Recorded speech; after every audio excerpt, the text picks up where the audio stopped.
Okay, welcome to another episode of Ink and Lore. This is episode 12. 12. 12, which is really Rolling. crazy. 3 months of, three months of staying consistent with this podcast. And this is essentially just a podcast of authors. We're all fantasy authors writing or have written or in the process of publishing books. And we just share various different things about our process and also like books we love and all the good things and the bad things of the whole writing process. So I'm one of your hosts. I am Miranda. And then we also have Erin Hello. and we have Cassie Hello. and we have Kate. Hello. Yes.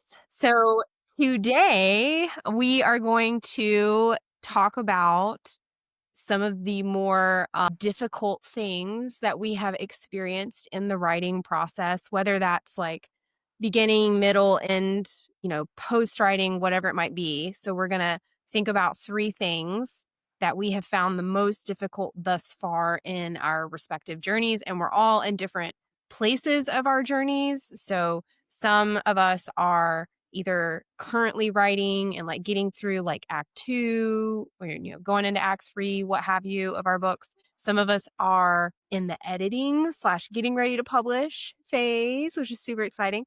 And then some of us have already published and we're rounding into book 2 now. So we are all in these different phases, which will give kind of some insight probably to some other people who are thinking about writing books or indie authors who are getting started. I'm just like anticipating what may be a bump in the road. So let's start with Cassie. Um, we'll just do one at a time. We'll do one at a time. So tell us one bump in the road or difficult thing that you maybe did not anticipate in the writing process. Okay, so I think it's going to sound really broad, but like world building, it's very broad. Mm. But I think world building to be specific to like the kind of vibe and story that you want.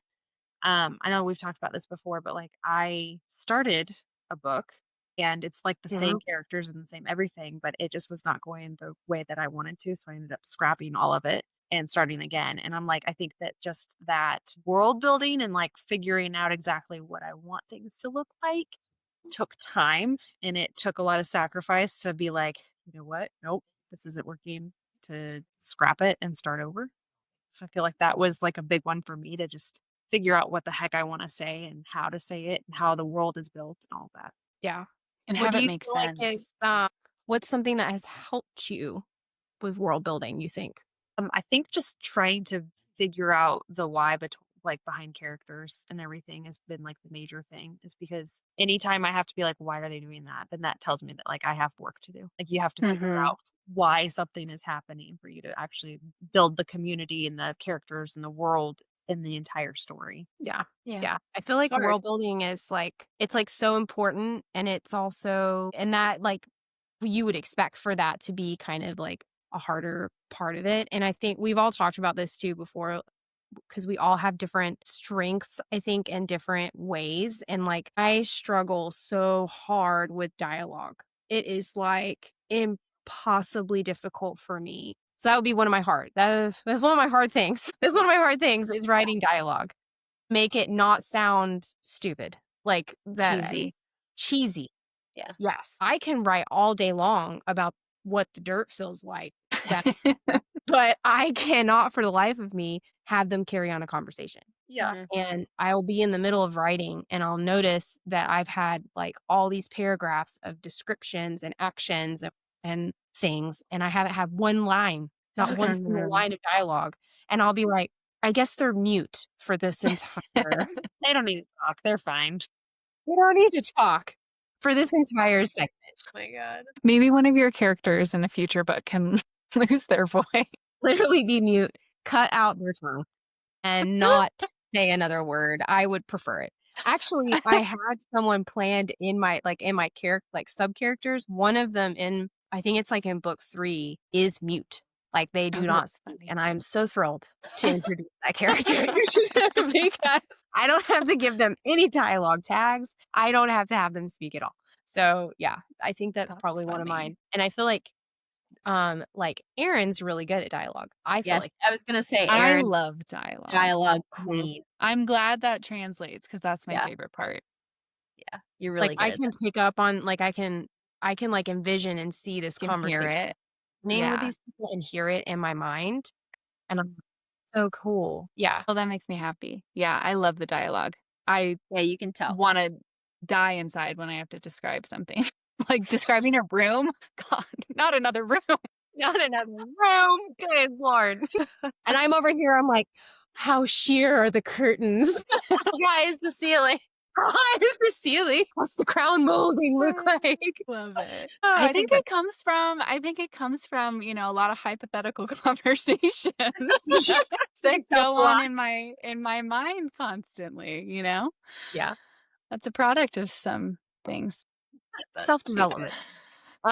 So Erin, what is one of your difficult thing? Obviously, like describing a room, so we got that. But what's something else Yeah. that would be like a difficult thing you have encountered thus far? The overall plotting has been harder than I thought it was gonna be. I thought I had, like, a really good grip on it, and then you get further in the story and like I have a couple alpha readers and like they're my friends. And so I'm lucky that they give me honest feedback. And we started to kind of like go through some things. And then like with you guys too, it was apparent in this last week that I had some fine tuning to do, which was so good though. Like I'm so glad that like I have people that we can work through all this stuff with, and I just talking about it in general helps because it's like one person can say one thing and then your brain just like runs with it. So it's helped a lot. But yeah, coming up with the level, kind of like what Cassie said, the level of world that I want Mm, to give the readers requires so much thought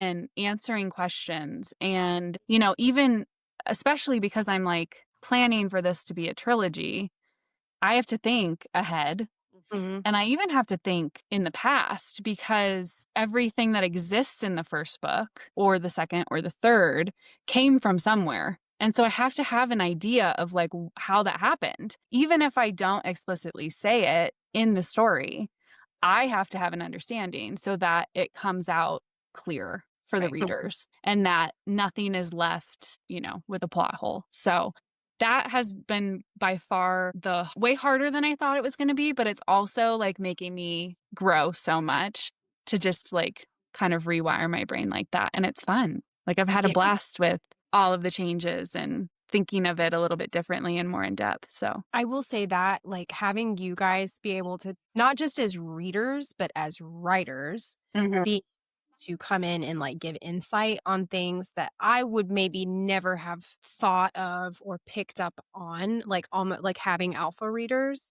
because I Yeah. didn't do that with a lot of book 1, and then having it now with, like, writing book 2, it's makes the whole process much, much less daunting. Hmm. Feel like I have a soundboard that I can, and you guys all writing fantasy also is very Yeah. helpful. I feel like Right. if you guys were writing, like, contemporary romance, like, I don't know what we would do. We have magic systems, and that Yeah. makes Well, things so much typically, more complicated. there needs Yeah. to be castles and magic. There have to be Anyway, castles and magic. People need to die. So we have to figure out how that works. A lot of people need to A die. lot of people need to the average age in Miranda's book is like 30, 32. The life expectancy. life expectancy is the average is very short. I love Um, it. Kate, what do you feel like is a hard, hurdle so far in your process? Which updating everyone on your process. Where are you at right now? Well, I am knee deep in editing with an actual professional editor. So I sent her my manuscript and she returned it to me. And that was a very exciting but daunting moment for me. I don't really know what I expected she was going to send back to me, but it was Maybe not what you what I got. got. It's like she's gonna like love it and like send me all Have this no notes. praise and have Not a single no note. No notes. Publish it now. just pages of notes. Oh my gosh. But it's so good. It's like so helpful. And Mhm. I am like on chapter 13 now and I fully edited through the first 13. So it's going well. It's very good. And I'm really enjoying it. It's kind of like solving puzzles that I didn't intentionally mean to make in my own book, but it's good. So that's been very helpful, like her pointing things out. But I think when I was writing originally, one of my biggest struggles was making characters unique and not flat and giving different characters like little ticks that they do or dialogues that they say a lot or like just like little things to like make them different from each other and make them stick out. Because I remember when I had a couple beta readers. I had like 5 beta readers, and I only had like 3 that really stuck through it till the end. And I had one beta reader at the end of my book tell me that both of my male love interests felt exactly the same. And she was like, you're going to want to like make them different in some way because if not, it's going to be the why choose situation.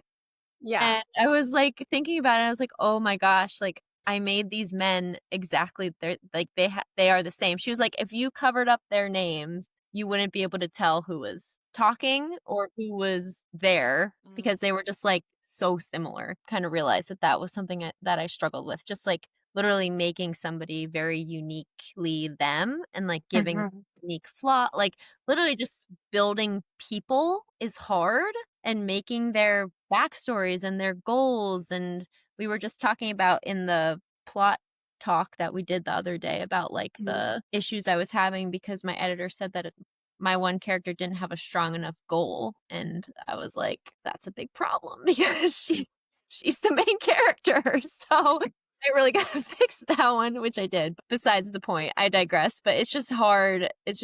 I find it very hard to build out characters and make them stick out and stay unique in your mind throughout the pages. Like even something as small as like someone being silly all the time when they talk, like is a great character because, you're like Briar, Erin, Mhm. book is like she's perfect. Snarky all the time. Perfect. Like you built her perfectly and like when I think of her, I think of this like sassy like Yeah. girl who just kind of does whatever the heck she wants. And like that was such a good job on you to like put that image in my head. So I think that's like a hard Well, and thing. it's hard because, like, you're not seeing anything either. Like, when somebody's reading your book, you have to portray that through words. That's all you have. Right. Whereas, like, a movie or something, like, you're seeing their appearance, you're seeing their mannerisms. Like, it's so different when it is only with words because you have to do that much better of a job. Yeah. Yeah. What do you feel like, Kate, has been a helpful way of like overcoming that or fixing that hurdle? I made like endless character charts Mm-hmm. in a Google Doc, like just have each character listed out with like name, age, appearance, flaws, goals, motivation, but like all the details. And once I like kind of ironed that out, like obviously I still had issues that the editor saw, but that's just stuff that you're blind to. Yeah. But once I kind of ironed that out, it helped me a lot because anytime I would encounter the character in the writing, I would open that up and be like, oh, also helps appearance-wise, so you don't say someone has, like, piercing gray eyes and then 300 Forget. later they have blue eyes, so it's, like, good to keep track, but it's I hard. feel like I struggle with succinctness. Mm. Like I like fluff. So adjectives are my best friend.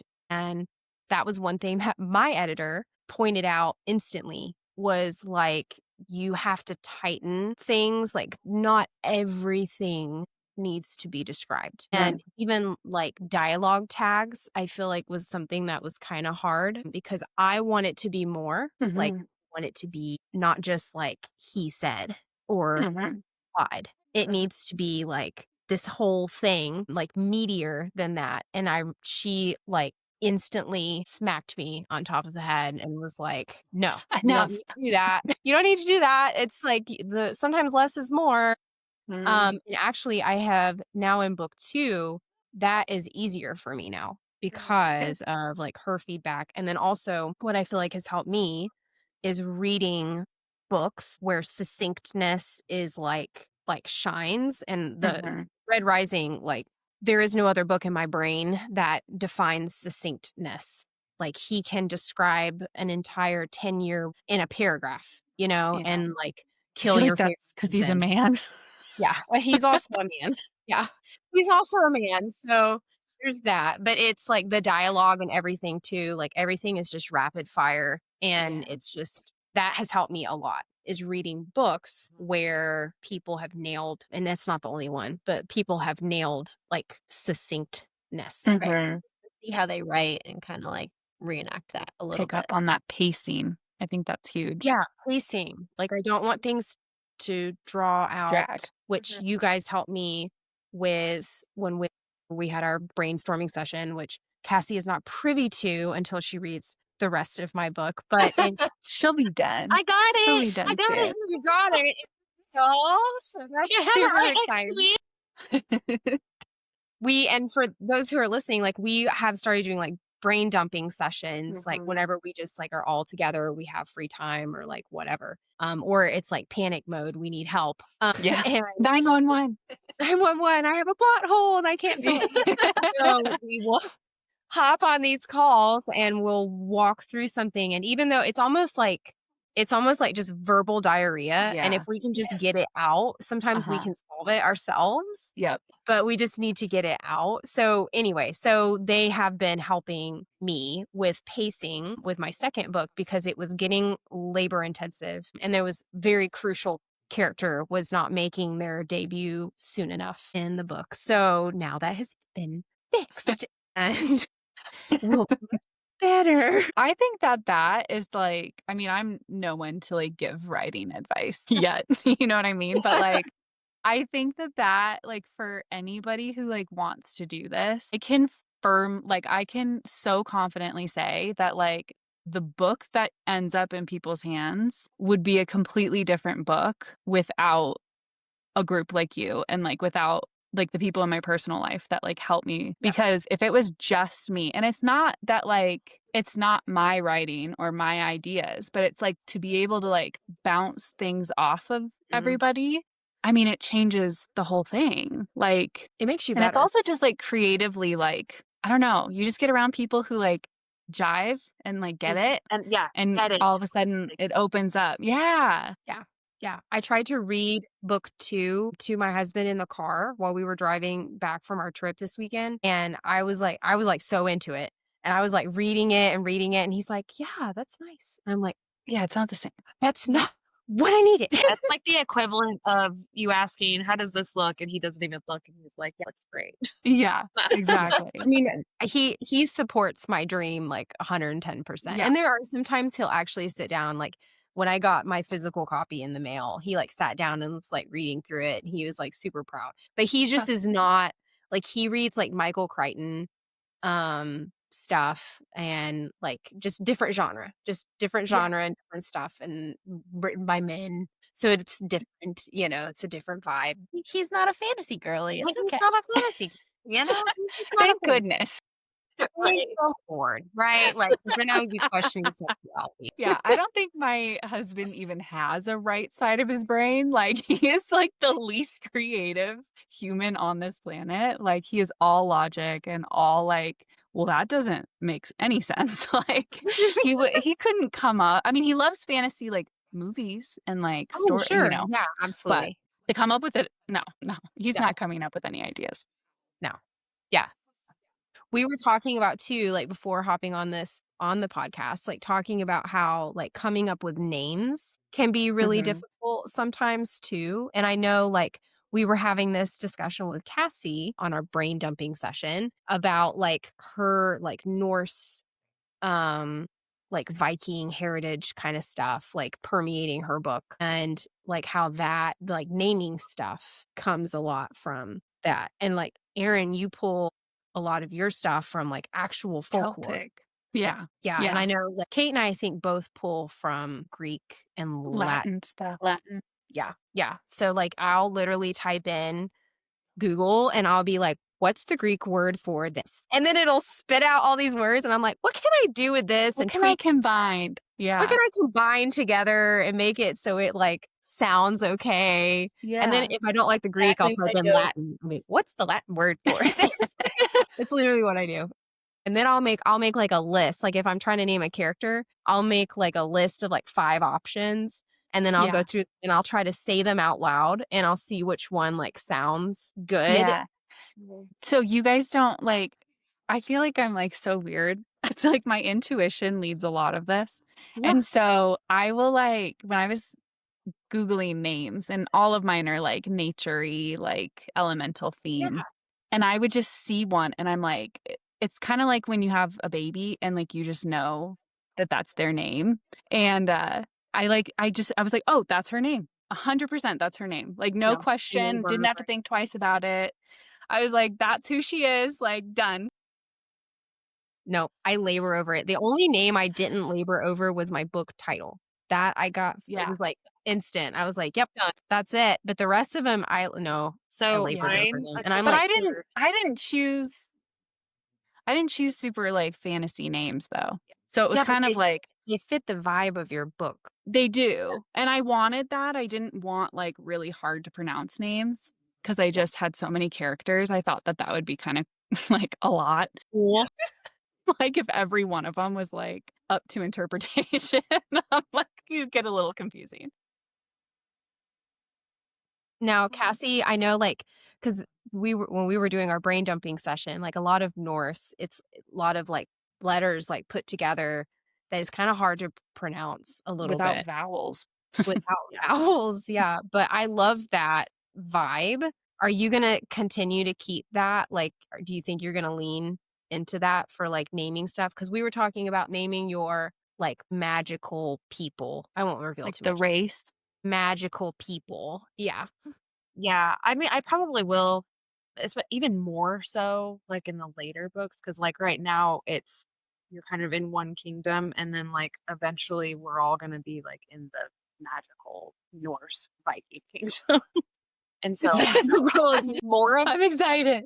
But yeah, well, and I was gonna say, so I'm a total nerd, and when I was younger, like me and my friends used to like play video games. We would like create our own worlds and make up characters and everything. And so the the story behind my main character Lex was that we would all make characters for ourselves, and like my character's name was it was Alexandra at the time, and she was like a huntress, and like you know what I mean, and like, that was my thing. But I was like, how can I make this sound cooler than just Alex? And I don't feel like that makes like a lot of sense with like the Norse stuff. And so I was like, drop the A and make it Lexandria. And I was like, ooh, that sounds fancy. So it was like, Yes. I it's love it. just literally whatever sounds good. And then whenever I was thinking about names for like everybody else, it was like whenever I thought of Finn, I was like, yeah, he's a Finn. Like I that just makes sense to me. Like he's just that's who that is. And then like thinking about all the other people. So I kind of was with you, Erin. I'm like, no, Yeah. it makes sense. Like It just that's feels right. Yeah. the naming of my people, but the naming of everything else, though, there's a lot of thought behind it. Just not the people, apparently. Mhm. Oh. Yeah. Kate, do you feel like you labored over your characters or was it pretty solid? So when I used to write when I was like younger, you know, my whole like when I was a kid, and I struggled with names. Like I would have a different name. Like I would pick a name and then change it, and pick a name and change it. Just like never clicked. And then when I started writing this, I also had like a similar thing to Erin and Cassie where I was like, okay, like this feels right, but I don't know what about me needs my main female character to have a long name and a short name. And then Like a nickname. Yeah. her name is Guinevere and everybody calls her Vera, and I just like I love it. I just I love love it too. Beautiful. I I do too. love maybe because when I was growing up, I was reading a lot of fantasy books where the names were shortened like that or something. Mhm. But Mhm. like when I was maybe in like high school, but I just was like obsessed with it. I was like, oh my god, like she has to have a Just have shortened. a nickname. She has to, and then like I love when they use full name, like when they call somebody by their full name in books. Mhm. Mhm. Like I had to make sure like the the last name fit the Mhm. character, and like Acklis's last name is Blackwell and she's from the Shadow. Like, I just wanted everything to kind of stick. And I did use a lot of Latin for things in my book, like the places, and a lot of the names in my book mean they are like named for the element they represent. Mhm. Like I think Acklis means like I like when names mean the Yeah. person. So like Acklis, I'm pretty sure that name in whatever, dialect it is, it means like quiet, stern, Mhm. dark, Mhm. like that kind of vibe. And like Guinevere is more like, brave, fierce, loyal, like that kind of thing. So I just really like that. I think that's cool when your names mean what the person is. Yeah, Yeah. I love that too. I knew like immediately I wanted my main character to have a nickname that she primarily went by, purely for the trope. Purely for the trope of when Of the full names. she's a near like death experience and the love interest says her full name Yeah. or like calls her name, Yeah. I That's feel like good. that's like one of my favorite Yeah. tropes ever Love is that. whenever the love interest finally uses like her name. Mhm. So yeah, that's why Love that. That's great. she has a nickname. Yeah. I I love actually that. had like 3 people DM me asking how to pronounce her name. And I think it's so funny because 2 of them were like, I have to know what the correct way is to pronounce it or it's gonna drive me insane. That's They how were I like am. yeah. They were really it was really tearing them up because I messaged them back and I was like, "You can pronounce it ever how you want to, because that's part of what like, I'm a firm believer in that, like, whatever" we had this conversation about Yeah. Hermione, right? So, you know, that's just what her name was forever. Or, Manon, Manon was forever.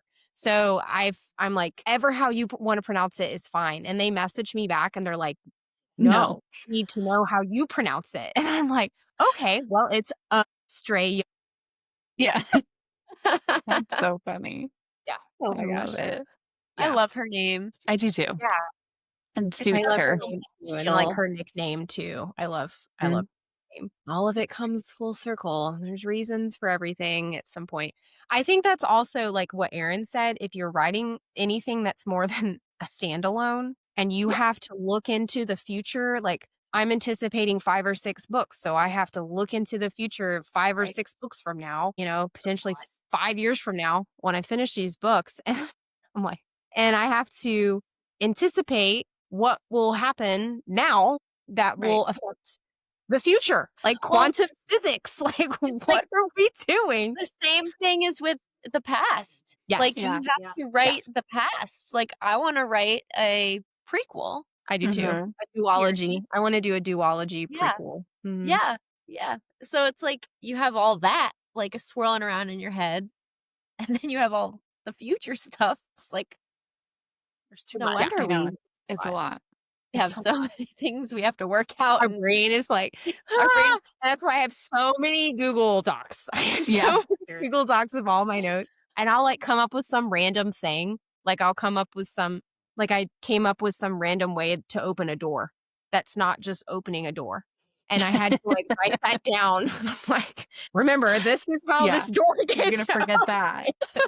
And I literally put that at the bottom of my notes, like, "Don't forget about the Yeah. door. Like, this is how this door is open. Don't forget Yeah. about that door," I have that list too. It's a future Erin problem list. Yes. Like it. It's none of my business right now. It goes on the list, and then when the book is done and I go into editing mode, that's when I pull out those lists and Just like keep off the list just, oh yeah, I forgot about that, and stick it in there. and stick that. Yeah, that's Yeah. also where, like, editing is really helpful to have, like, some other third party Yeah. unbiased person. Because like, I remember one comment in particular, she, like, commented on there and she's like, "Where did this sword come from? Because she had this, and then now we have a sword." And I'm like, "I guess from her rear end." Like, I don't so I'm to go back, figure out where this sword came from, and it's like little It's magic. I know. A lot of the time, a lot of my answers like, "It's fantasy. Yeah. It works this That's way." how it happened. She's like, "I'll let it slide." I think another like really big, and I feel like this is going to be across the board, but I'm curious how each of you like handle this because I feel like this is very common. And the reason I bring this up is because I was on Threads today and there was like a really big indie author that I look up to. And she put this on a thread. And I was like, if she's feeling it, I feel it, like for sure, is imposter syndrome. Oh, and yeah. like I'll feel it while I'm writing. And I definitely felt it like launching a book. Why I'm like, I'll reach this point where I'm like, why am I doing this? No one's going to read this. Yeah. Like, who am I to publish a book? You know? So, how do you guys, because I feel like that's a very common thing, especially as an indie author. I don't How think do you- there's a single creative person on this planet who doesn't feel that. Yeah. In any way. I like, think that's the human condition. Yeah. We make everything more complicated than it needs to be. Right. That's what we do. It's Like, you, yeah. so why wouldn't we overthink something exciting? Yeah, You know? that's funny. So, Yeah. what's one way that you like cope or get through that or push that aside? Like, how do you combat? If it's really bad, I don't try to push through it because it'll come out in the writing. So there's just like a major quality difference. So I'll take a break. But we talked about this in our chat. I name mine. I made her a character. And her name's Madge, or Madge, not Mage. Yeah. Madge. And I picture her like smoking like 2 packs a day. And she like works at a gas station, like the night shift. She's older. She probably like lives in not so great of a part of town. And like, she just wants to like bring me down. And I'm like, I've got no time for you, Madge. Like, get out of here. So I literally, my friend and I will text each other because she has a name for hers, and we'll be like, guess who showed up today? And we're like, I got no time for it. Yeah. Something clicked in the last year for me where, and I don't know if this is like, I'm impending on like a midlife crisis. Foreshadowing. It's knocking on the door, but I don't know what it is. I think, well, one, to get nerdy, the Saturn return, like what I based my book and the plot on, like rocked my world. And that was like an intense couple years. And you really do like emerge from that a totally different person. And I think there's just something about like being in your mid 30s where like you really don't care as much anymore about a lot. Like, you don't care like what people think. Like, I really like, I don't give a shit. Like, and I think that there is like some power to having to like disappoint people in my personal life. Yeah. And that in a way is a gift because I got used to it. And I'm like totally fine if people don't like it or it's not for them or like I don't care. And so when you don't care, it's like you're free. You're free. Very free. Like I think of my life like a video game now. I'm like, I can do that. Like, I'll try that. Like, I just say yes. Like the podcast thing, I was like, sure, why not? Like, let's do it. Like, it's just like nothing can happen. I've got unlimited lives. Like, let's just do it.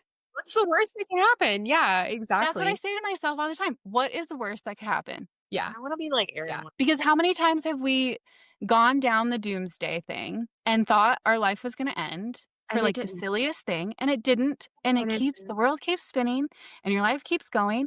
And I really, really, really didn't want to be 85 years old, even though my goal's 100, because that would just be really cool. But I don't want to be old and like have my grandkids like come up and ask me like, so like, what did you do? And like not have something cool to tell them. Like, that's so lame. Yeah. Yeah. So that's what I do. I don't know. I hype myself up. It reminds me Erin, of I feel like I just went to a TED Talk. I know. Yeah, you should do a TED Talk. I'm my God, right yeah. now, guys. No, I'm like, I don't care my great grandchildren things. Whatever you want. You literally can do whatever you want. There was actually this really funny video that I found after I had this like epiphany, but she was cracking me up. Do you guys ever watch New Girl? Yes.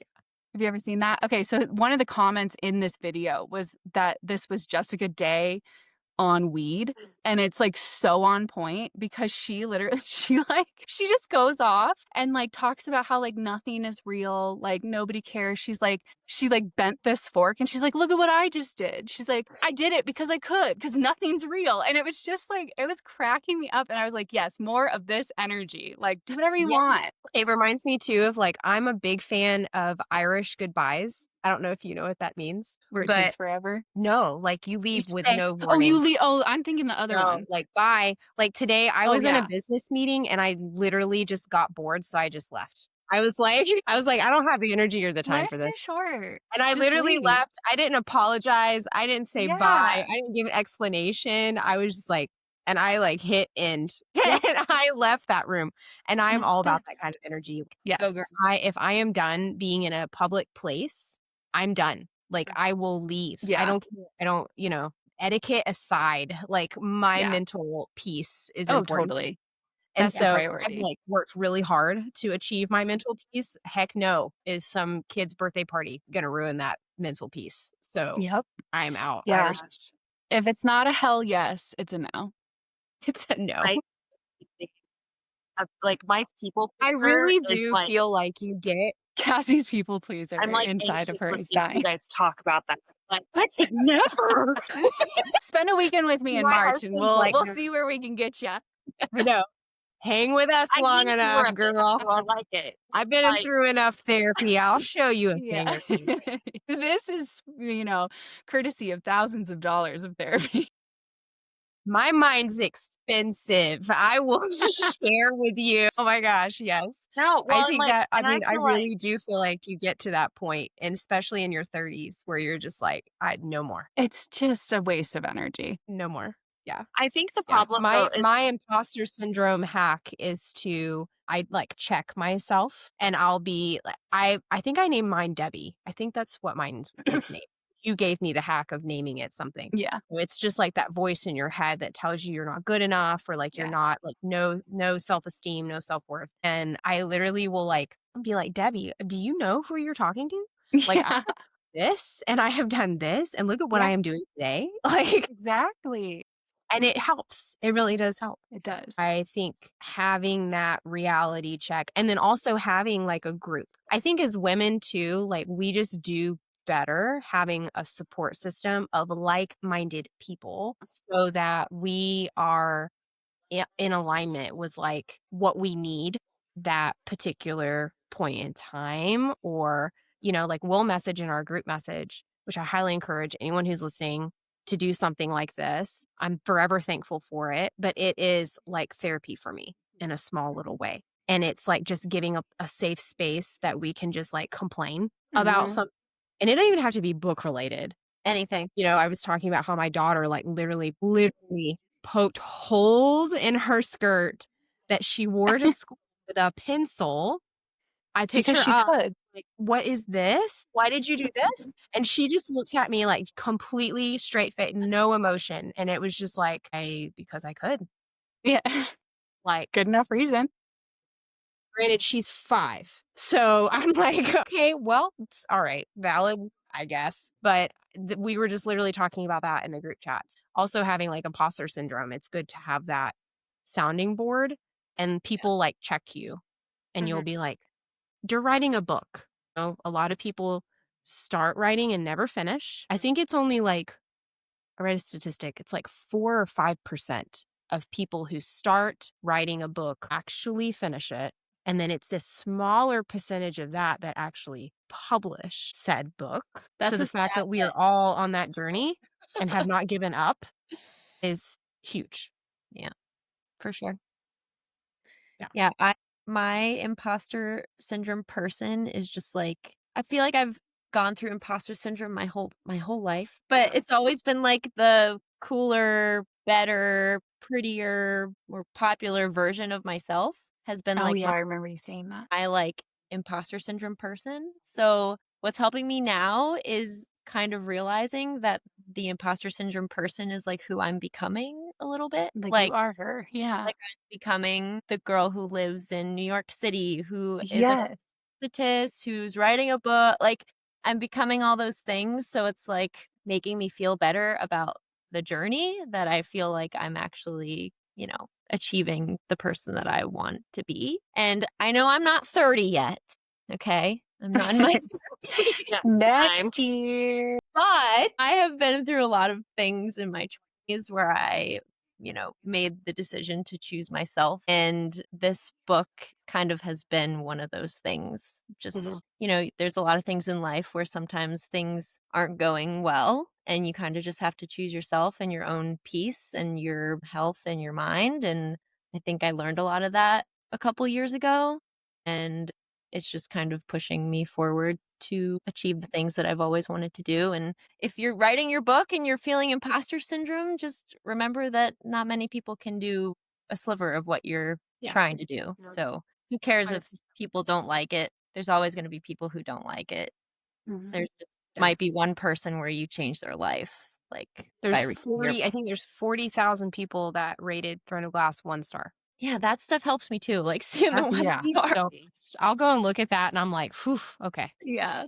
Yeah, that helps. That is definitely helpful. It helps a ton. And like I look at like book reviews on social media and it's so fascinating to me how so many people have so many different opinions about books and books that like I love, other people hate or versa. And so I always think about like there are people who are going to love your book and it's going to be their favorite book. It's going to be their favorite book of all time. There's billions of people in the world. There's going to be someone that like gets a tattoo of a saying from your book. I think about that. Yeah, that's cool. Yeah. You I think are that's cool. Starlight right across their wrist. I brought that today. Aaron's like, what? I have you do not yield. I'll put it on the Yeah. other side. There you go. There you Yeah. go. Perfect. I love that. I love it. Yeah, I love it. So, imposter syndrome, definitely something that everyone suffers from at some point. And if you do, it's okay because all of us do. And it's also it's okay to feel that way. It's not okay to stay that way. So, finding some way to cope with that and get out of that space so that you can finish your book. Definitely something that you should do. Anyway, we will wrap things up and we will reconvene in a week and keep trucking along in our little podcast here. And if you are listening in, make sure that you subscribe to all the things on Spotify first. Subscribe there, subscribe to our YouTube channel, our TikTok account, and on Instagram, and share with your friends. And get back to writing if you haven't. Okay. Bye. Bye.